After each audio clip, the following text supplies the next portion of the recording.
Welcome to WFPC Podcasting, your local source for the heart and history of Pike County, Indiana. And now, here's your host, Randy Harris. Our nation is celebrating the 250th birthday of the signing of the Declaration of Independence. It's been the greatest experiment in governments of a country. The signers of that document declaring their freedom from the King of England put their futures and lives, as well as those of their families, in jeopardy. Pike County and the surrounding area celebrates that day for as long as I've been here in Otwell. The festivities are organized by the Otwell Ruritans. Here to tell us what's going on for 2026 is their president, Andrew Houtsch. This is Kyle Hathaway with Hathaway Excavating and Rock Yard. We have the equipment and crew to take care of your earth moving needs, septic installs, and digging out what you need dug out. We also deliver rock, and we maintain and pump septics.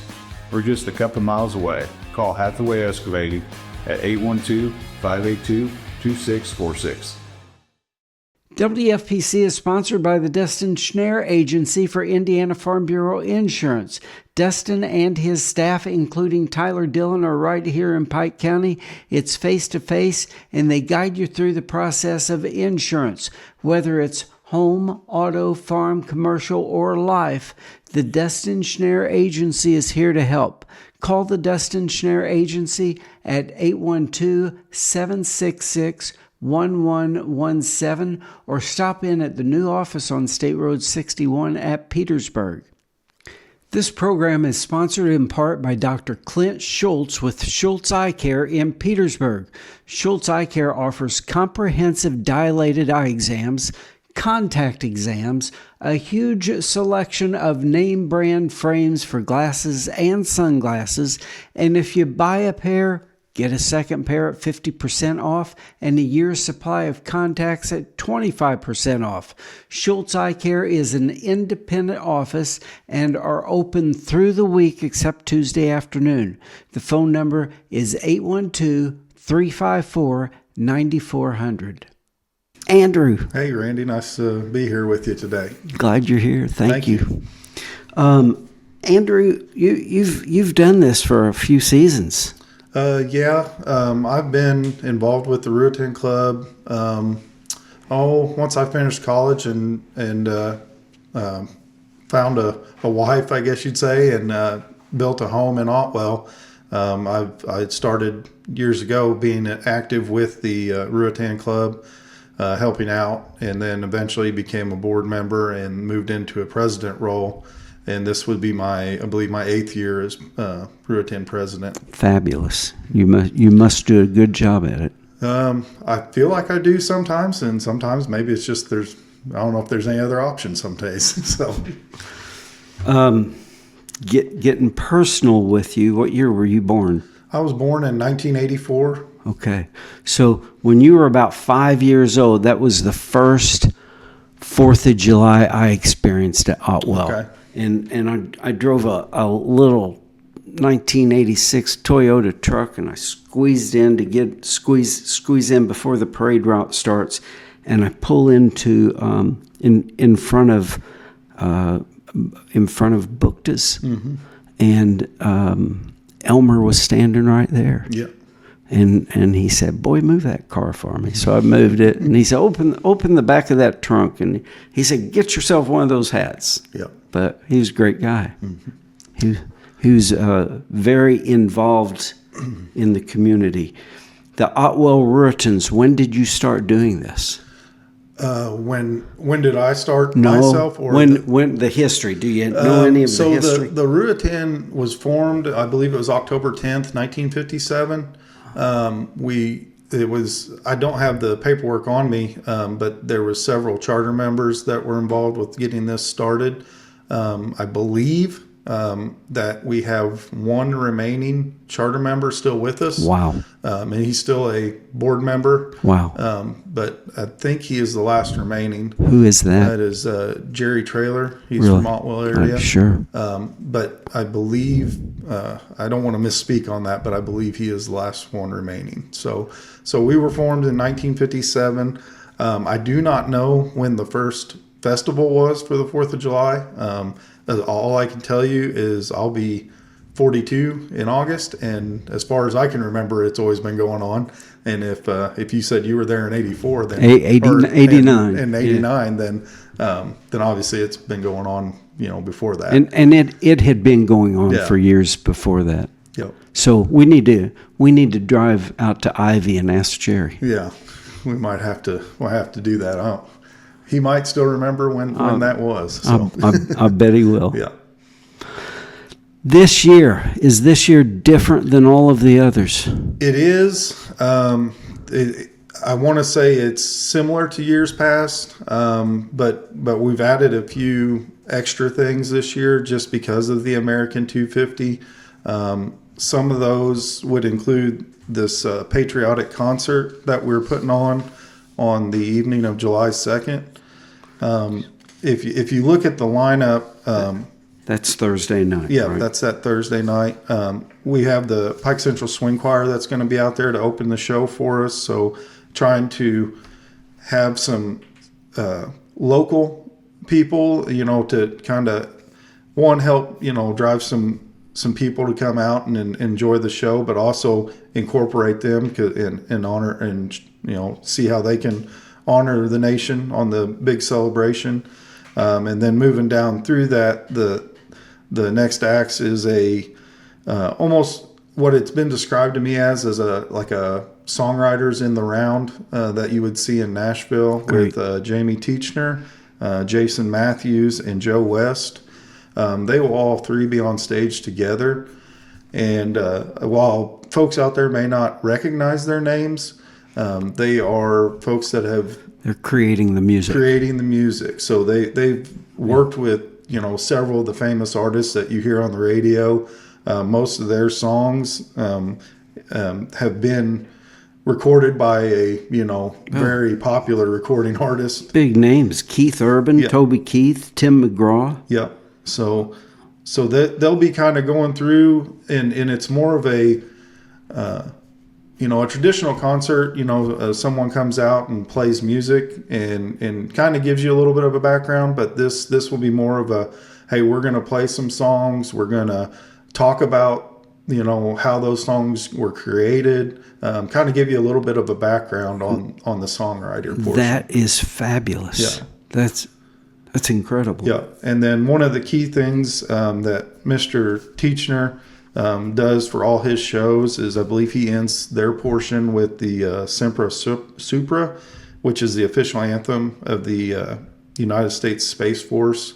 So that's something I believe he was very influential from his military background with composing of that. So it'd be something interesting there.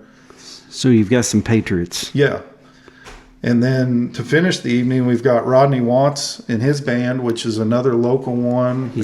He's always fun. Yeah, and he's a veteran as well.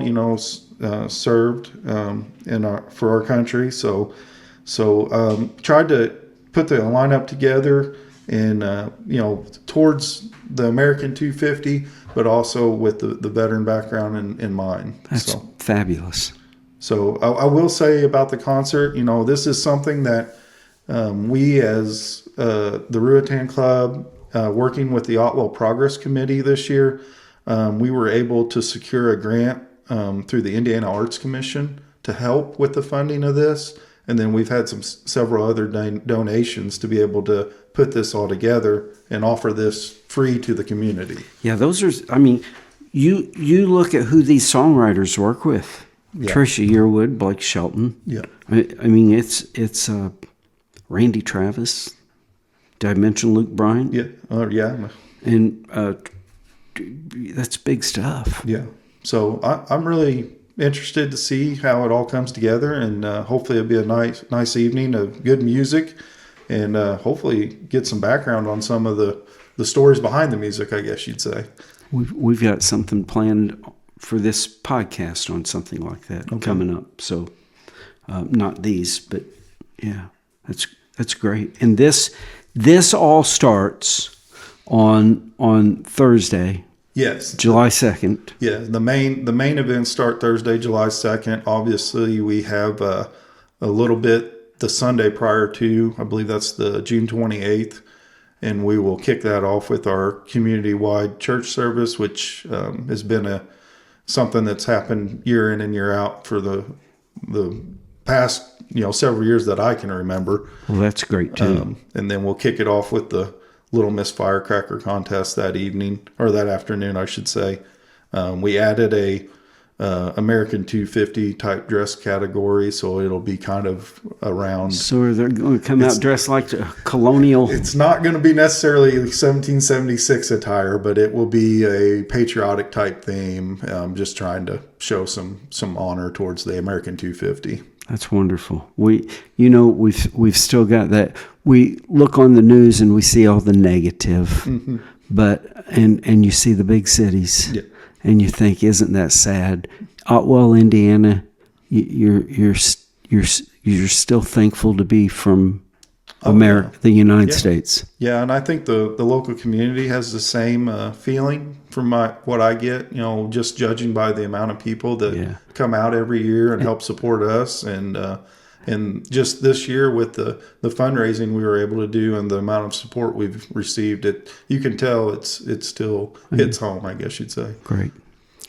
And you've got the main drag lined with flags. And Yeah, we decided to leave those all up this month of June. Obviously, we put those up for Memorial Day weekend. Know that Flag Day was just this past weekend, and then the 4th's coming up, and with it being the American 250, we decided let's keep the flags up this year the whole month and through the 4th, and perfect, and keep taking care of them. Perfect.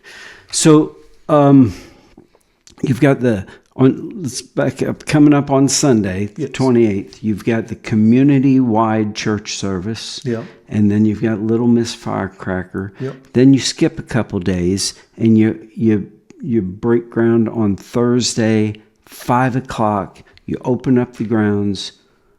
You've got ice cream. Yeah, we're actually planning on making the ice cream tomorrow. So that's a full day effort. Usually 12, 13 hours to get it all done if everything works out well. What flavors are you going to have? Just vanilla. That's it. That's the only flavor. That's all you need. That's all you need. So, now usually had in the years past, and I'm talking 4 or 5 years ago, we were only making 72 batches, and now we're up to 90 batches. I was going to say you were running out. Yeah, and we've made 90 the last 2 or 3 years, and we've still ran out. So, but it's really difficult to go much past that 90 with the amount of time it takes. So get what you can while you can. Yeah. If we're able to have good weather and Thursday and Friday are a hit, then there may not be a lot left on the 4th. So get out there and get it soon and get it early. Eat it when you've got it. Yes. The Midway is going to open at... you've also got your half pot raffle. Yeah, so that's a little... we tried to do a little bit of a half pot last year with the Progress Committee from Otwell. We had some success. It was kind of late getting started last year because of getting all the gaming stuff worked out. But we've got that now, and we're going to do it again. Those tickets are on sale right now. So anybody that wants to buy tickets, more than welcome to reach out to me or on the Facebook page, and we'll get you the tickets, and then we'll be selling them all 3 days at the festival and drawing the winner the evening of the 4th. So. Food trucks. You're going to have food trucks and stands. We'll have our normal stands like we would have, like we had in the past with the main hamburger stand, we call it. It's going to have hamburgers, cheeseburgers, fish sandwiches, coney dogs, lemonade shake-ups, things like we have in the past. The stand at the track will be open again all 3 nights for those events, and they'll be selling similar items.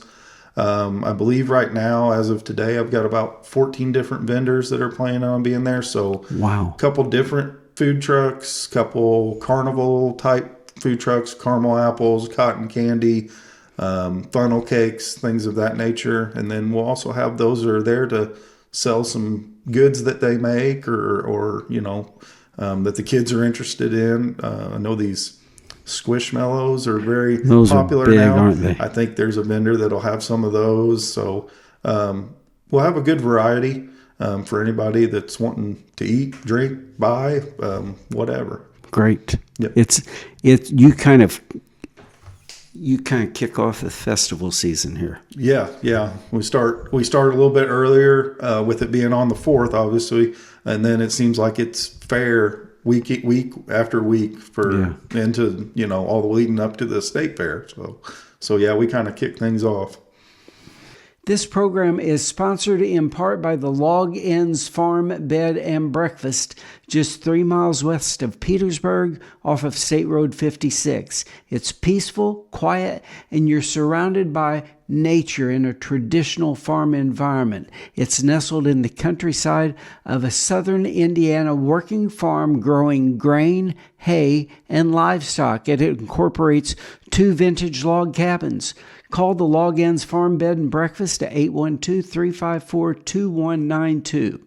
Recently, the real estate market has been unpredictable, but the sun is shining, spring has sprung, and at Harris Real Estate, we have clients looking for homes and properties to buy and sell.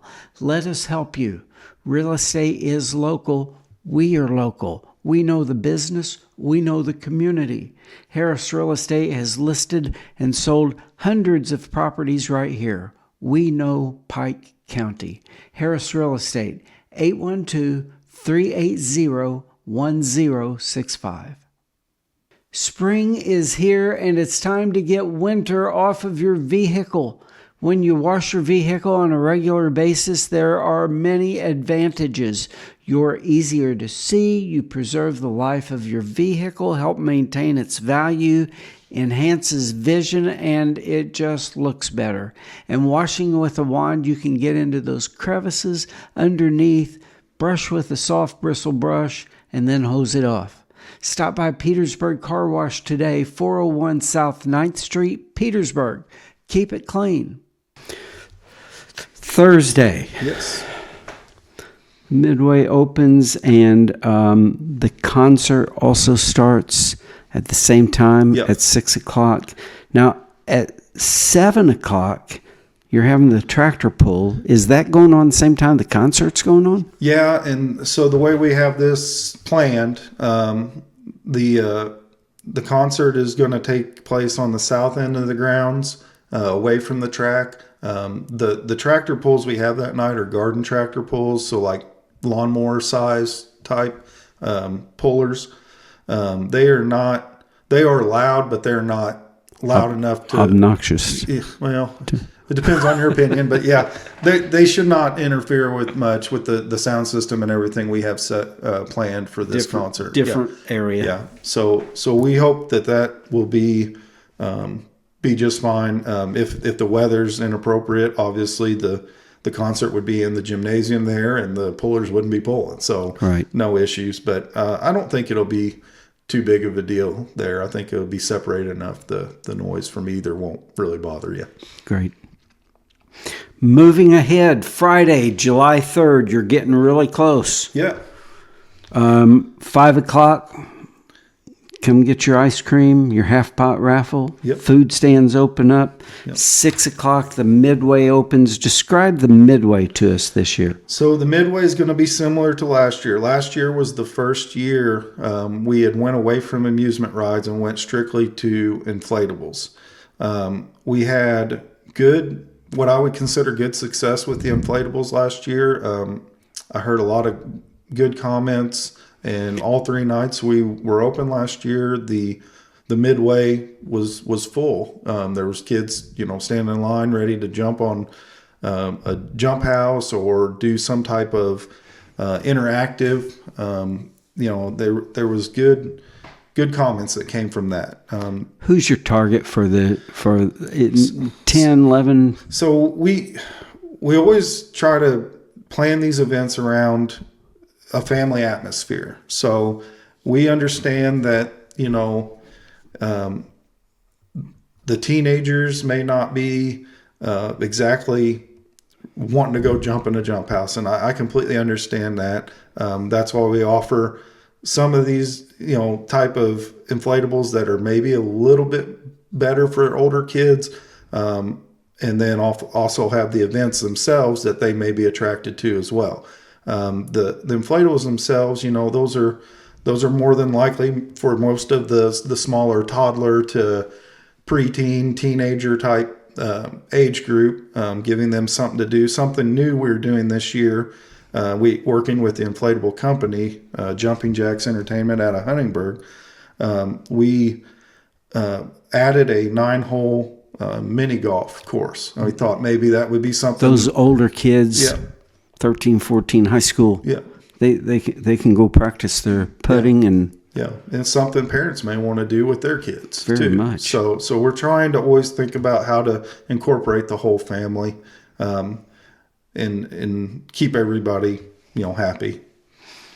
And you're going to try to close that down about 10 o'clock? Yeah, so what we had worked out with them and keeping everybody, or keeping us in the company all aligned on price and everything, we had to set parameters on opening and closing. It's similar. It's basically the same as we did last year, and it worked out well last year. It keeps our costs down a little bit. It helps us control that, but it also still lets us offer it free to everybody and not have to charge anybody. So through our donations we received and the fundraising, it's a collective effort to kind of keep that free so we can make sure nobody has to pay for that type of stuff. That's fabulous. Talk to us about the firecracker truck. So we got the firecracker truck and tractor pulls on the Friday evening, July 3rd. That will be 8 classes again. We did 8 classes last year. This happened a couple years ago. We had got some rain and we had 2 nights of tractor pulls scheduled, and we had 4 classes each night. Well, we got rained out the first night and we couldn't get both classes in, so we decided to do them all in one day. And we really thought that was a good show for, a paying customer. It went well. So moving forward, the last year and now again this year, we've offered these 8 classes all on the same night. I think last year we had 67 hooks on the sled. So we didn't have a lot of extra parking room in the pit area last year with all the semis and trailers and everything like that. So I hope to have a really good turnout again this year.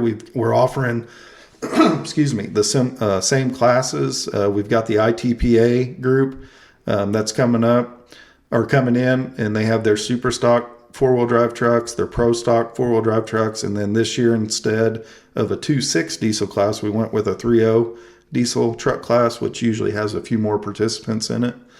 And then we'll have a 2-wheel drive truck class. That'll be a part of the pull. And then we've got the Southern Indiana farm stock pullers that'll be there with their 2 classes of mile per hour tractors, and then naturally aspirated class. And then for a little bit faster for the people that are looking for a little more, or for power and speed, we have the Ohio Valley Tractor Pulling Association as their tractor class that's usually there. So we'll have if everybody shows up and the weather cooperates, should have a good evening of pulls that night for pretty minimal cost for the patron. Great. Now we're moving into Saturday. Yeah. Saturday morning, first thing. Saturday morning when my day starts, or Saturday morning? Saturday morning for the public. Okay, for the public. Okay. 10 o'clock. 10 o'clock is the parade. We have a parade every 4th of July at 10 o'clock.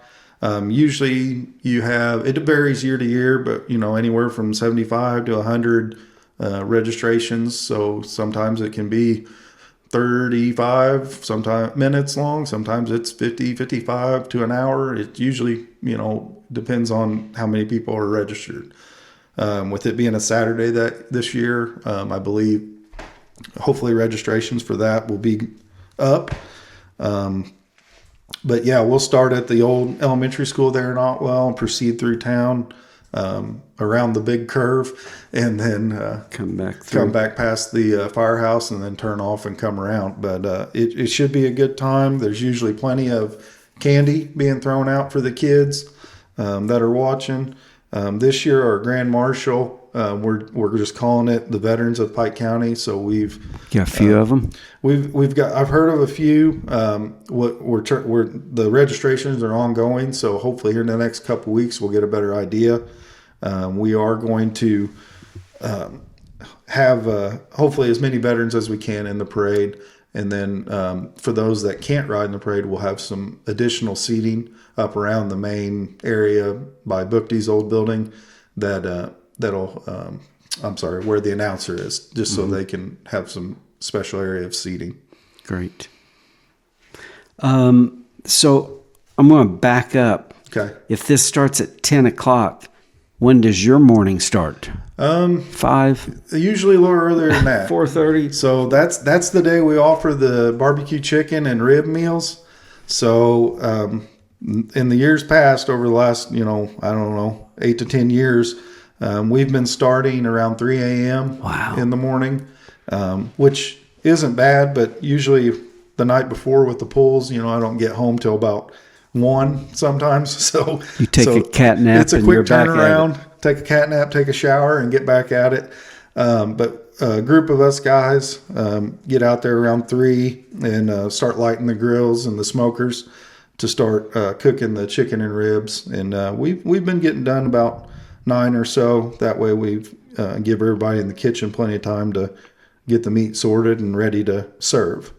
So, but yeah, it just depends on the weather that morning. It's sometimes it goes really well. Sometimes it's a struggle with the humidity. So, but it's a good time. And one of my favorite parts of the complete weekend is being able to hang out with the guys that we cook with and just kind of relax a little bit at that time. So, and prepare for the day. 11 o'clock, the grounds are going to open up. Ice cream stand, more half pot raffle stand. Yep. Food stands open up. Midway opens up. And your inflatables. Yep. Your miniature golf. And then 11 o'clock, that's when your barbecue chicken Yep. and rib dinners are to be sold that you started at 3 o'clock in the morning. Firecracker baby contest. That does pretty well too, doesn't it? Yeah, that's usually a big draw. It's not something that's put in there to make money or anything. It's just a staple that's been in there over the years. I think I was even in it when I was younger. I don't know if I won. I'd have to ask my mom about that. But yeah, usually have a good turnout for that. Families bringing their kids in. I think that's a newborn to 5-year-old type contest that has different categories. We'll have a American 250 type category for that one as well. It'll be probably around a patriotic type dress or something or outfit. But yeah, it's neat to see. My wife helps organize that for that day. So if she's not battling our kids, she'll be in there helping out with that today or that day.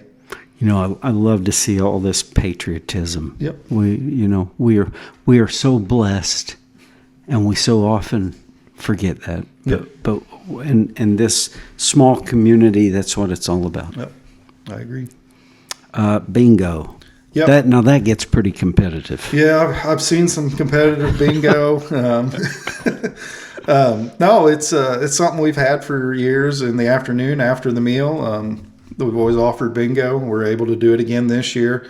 The Otwell Progress Committee will be, doing that in the community center dining room after everybody gets done. Air conditioned. I think something new this year that is just recent is through all 3 days and during bingo, we'll have pull tabs out there. I know that's something that's big around the area. When you have bingo, having pull tabs, those type of things. So we'll have a little bit of something for everybody there. Children's pedal pull. Yeah, so that's for the young ones too. We have that usually on the track, just so the kids can actually pull on the track like the big guys do the night before.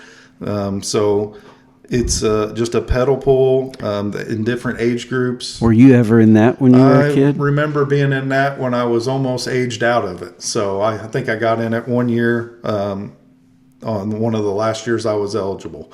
So, and I know I didn't win that. So that gets competitive too, doesn't it? Yeah. So I've got a few kids of my own that will be probably in that and have taken some trophies in years past. So there's a little bit of contest with the parents. You know how that is. So, but it's a good time for everybody. I believe it's the FFA here helps put that on for us and helps, run that event. So it's good. 6 o'clock, the Midway is going to open. You're going to have the inflatables, interactives, 9-hole miniature golf, and you'll operate until 10 o'clock. And again, no cost to the participants. Correct. And a little clarification on that. The Midway will be open after the parade, so around 11 that morning. We will shut that down around 2 in the afternoon. So and they then can get a breather? Yeah, reopen around 6. And the reason we do that is normally on a 4th of July, it's pretty warm. So and the crowd kind of dies off through the afternoon because of it just being warm. So we kind of just pause that, give the people that are overseeing the inflatables a chance to take a break and cool off, and then make sure we don't have any kids out there that are getting too hot because they're just out there for 12 hours. So, but no, they will be reopened that evening. And you're still working off an hour and a half sleep. Yes. Yeah, somewhere in there. Then I'm watching the pedal pull. That's another reason too. We've got some of the baby contests and pedal pulls. So, give the inflatables a break, let them go do their thing with the other contests, and then we'll get back to it that night. Cornhole. Yep, we've had cornhole contest for the last 5 years maybe. This might be the 5th year. I can't remember. We've had years where we've had 20, 25 teams. We've had years where we've had 8 or 10 teams. It just depends on who's available that day. And then this year's. Do you have to pre-register? Or you don't have to pre-register. 5:30. Show up about 5:30, and we'll get your names down, and we'll get the tournament format settled once we get all the teams registered. And this year the grand prize is a set of boards and bags with a American 250 theme on the boards. Did they make that out at the school? My dad made that. So great. So he made them and then got the vinyl wrap right and for the American 250 and put them all together. So. Perfect. 7 o'clock. That's a big night. Yep, demo derby night. So usually a pretty good crowd. Has been forever, for a long time. We used to have demos pretty regularly. We took a little break after 2019, and then last year was our first year with it back. Was pretty happy with the turnout last year. So something I think we'll keep going as we're able for years to come. Last year we had 4 classes and then added the power wheels for the little ones. And then this year we added an additional class, so we're basically up to 5 classes with the power wheels. So it should be a good evening. Who's your announcer for that? I'd have to find out. It's not Warren Korf, is it? I'm not for sure. I have to find out from our promoter that we're using for that. They provide the announcer. All right. So Warren's done it a few times, okay. And he's great. Power wheels class. Yep. Scrapper race. Yep. Bone stock class. End of year wire class. Light weld mini class. And most wanted fine arts class. That's correct. That's pretty impressive. Yep. So hopefully we'll have a good turnout there for patrons and registrations, and be a good night. At 9 o'clock, Yep. you're going to count all the tickets. We're going to do a half pot drawing at 9 o'clock and announce the winner. And Do you have to be there to win? you do not have to be there. That's as something- long as you filled out your ticket. Yep. So that's something we changed from last year. Is we went ahead and removed the requirement to be there. Obviously, we hope you're there watching the demo and getting ready for the fireworks. But you do not have to be there. And then dark, which is probably 9:30ish. This time of year, usually in the years past, it's been around 10:30 somewhere in there. So I always put dark on there because I get questioned. I learned from previous years if you put a time on there, that's when everybody expects you to shoot them. So we've always called it dark, and it's usually in the 10 o'clock time frame. But and I'm people not guaranteeing anything. People are still posturing for their vehicle positions. Yes. And this community, if somebody's out there and they've not been, this is big time. Yeah. This is huge. Yeah. And you fit everybody you can pack into Jefferson Township, and they're there. We try to. Something I will say about the fireworks this year, we've went with a new vendor this year that's actually doing the shooting. So we have been able to secure more fireworks by doing this. So we're hoping this 20 to 25 minute show like we normally have is bigger and better than it has been in years past. One of the things that we obviously wanted to do this for the American 250. So we got a little bit different setup for, I don't know if everybody knows, but when we always start our fireworks, we play the national anthem, and we have a firework type flag that's set off during it. Similar, but we got a little bit different setup this year for that introduction, and I'm not going to give too much more away on that one. Excited to see it. Yeah. We've got to be there to see it. Yep. And for the fireworks, unless you're under a tree, there's really not a bad seat. No, there's not. We've got some. In the years past, we've had 3 and 4 inch shells. This year we've got the same. We've added more, but we've also been able to secure some 5-inch shells as well. So we got around. I think the company told me we're going to be shooting about 78 5-inch shells this year. So we're adding a little bit. Like I said, it's going to be a little bit bigger and better. Bring your earmuffs. Something that's going on right now at the grounds is we're trimming a few trees too, just to hopefully help that vantage point around the area. So hopefully it'll be a good thing to see from any vantage point this year. Gee, the Ruritans put their whole heart into this, don't they? We're trying to. It's what a great community tradition and event. Thank you. What else do we need to talk about? Let's go through our notes. Is there anything? Well, I think we've covered most of all the events. I can't say it enough. This would not be possible without the support from others. Whether it's through financial support and donations, those are always critical and important to be able to do this every year. Another thing is I don't think everybody understands how many volunteers it takes to do something like that. And unless you've been a part of the 4-H fair or the Buffalo Trace Festival, things of those nature, or some type of big, it's overwhelming. It takes a lot of people to do this. So we've got a good base of Ruritan membership in the 25 to 30 range, but it's got to be more than us. So you've got people that just help every year just because they want to help.